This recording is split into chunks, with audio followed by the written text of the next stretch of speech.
Legends abound that tell of an ancient world that once thrived on this earth, but which perished by means of a great flood. The Babylonian epic of Gilgamesh and the legend of the lost continent of Atlantis are just two. Variations of this story exist in the folklore of all people, evidence that the disaster left a lasting impression on the collective memory of mankind. But only the Bible gives an unembellished account of why God destroyed the world. The 6th chapter of Genesis tells us that spirit sons of God, angels, materialized as men in order to procreate with women. The Bible says that they chose as many wives for themselves as they wanted. The result of the unnatural union between angels and sinful women was the birth of a freakish race of violent giants called the Nephilim. The account says that they were the mighty ones of old, the men of fame. Evidently, the exploits of the rebellious angels and the Nephilim are reflected in Greek mythological tales of violent giants and demigods. Under the influence of the rebellious angels, the world became ruined in the sight of God.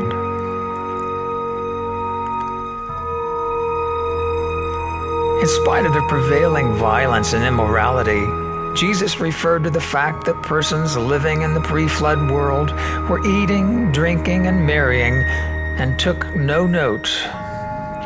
And all the while, Noah was sounding the warning of God's coming judgment and building an enormous ark according to God's specifications for the preservation of mankind and the animals and the birds of the earth. Once the ark was ready, then it began, and for 40 days and 40 nights the earth was deluged, and the world perished beneath the angry waters.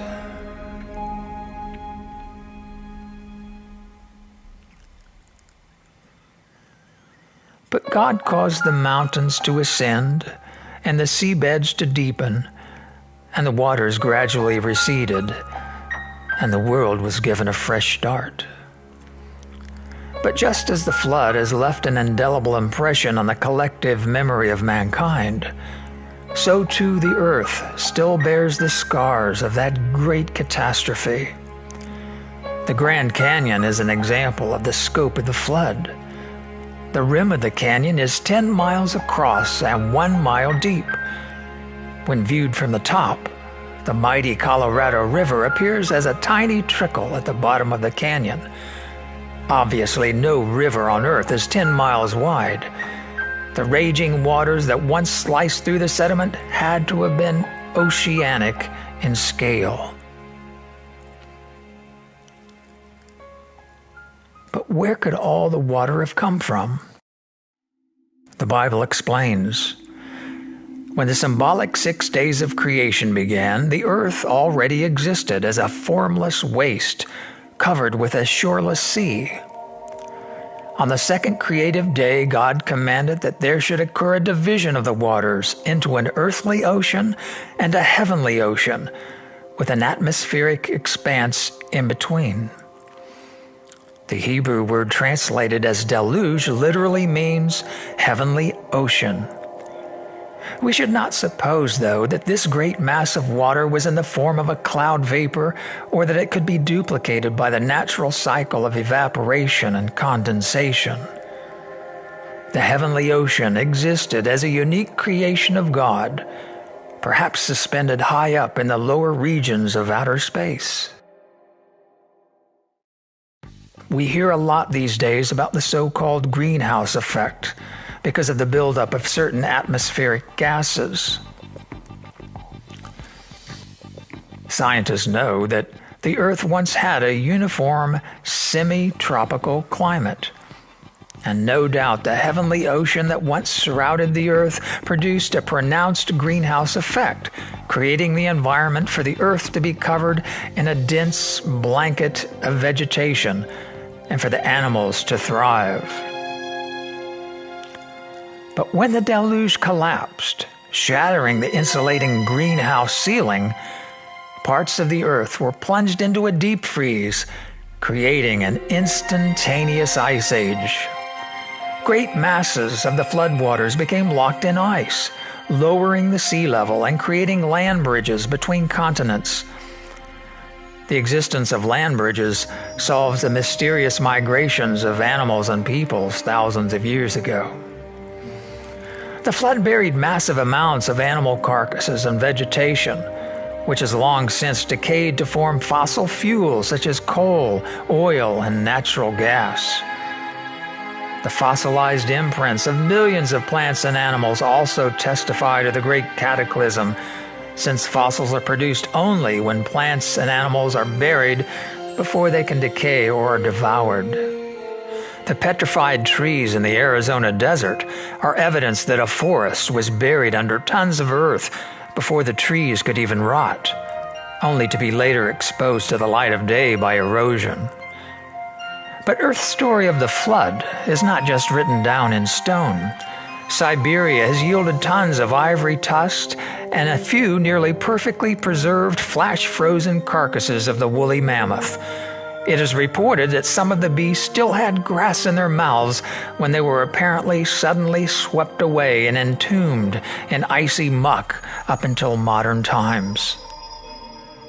The Genesis record informs us that as the flood waters receded, the floating ark came to rest on Mount Ararat.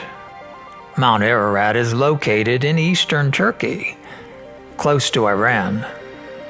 Although the perpetually snow-covered mountain has been explored by numerous ark-hunting expeditions over the last 100 years, so far the mountain has not yielded up its secret treasure.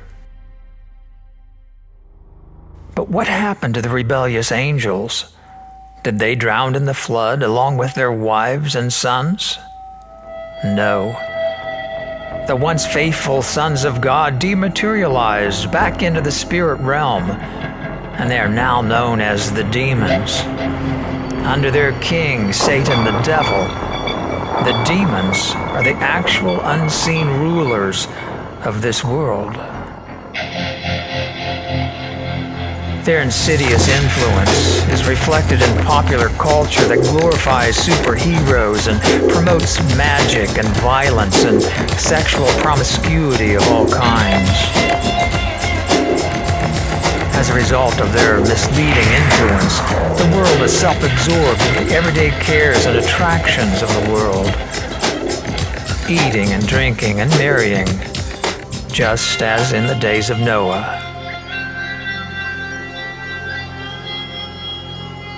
But Satan knows that his days are numbered.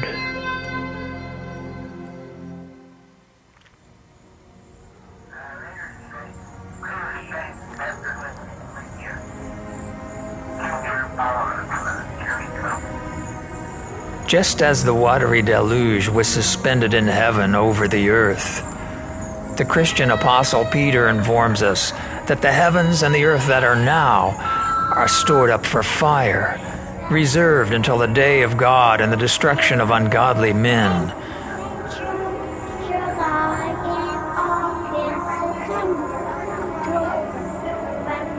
A day in which the very elements will melt and the heavens will pass away with a hissing noise.